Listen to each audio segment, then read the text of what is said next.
You've probably seen it. A short video where a delivery driver drops off a pizza, takes a $5 tip, then mutters that it isn't enough for such a big house. It sounds small, but it raises a big question. What's fair pay in the gig economy? On one side, a customer who thinks $5 is generous. On the other, a worker who feels shortchanged. Behind that moment is a much bigger system. App-based jobs, low base pay, and rules written by software that most people never see. However, governments are starting to step in. In New York City, delivery apps must now pay about $21 an hour before tips. Seattle has set its own rates by the mile and by the minute. And in India, the state of Karnataka passed a law this summer to give gig workers social security and safety protections. Most platforms call their workers independent contractors. That means no sick leave, no paid holidays, and no insurance.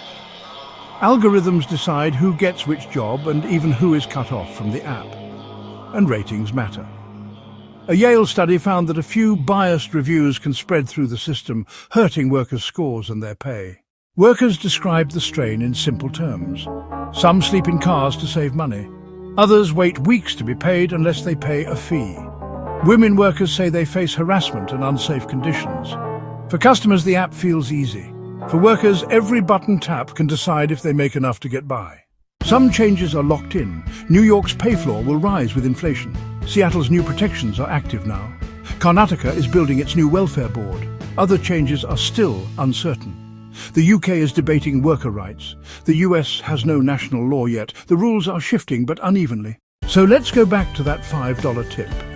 The frustration was not about the size of the house. It was about survival in a system where base pay is unstable and tips can decide whether a night's work pays off. A tip helps, but it cannot replace stable pay, fair rules, and real protections.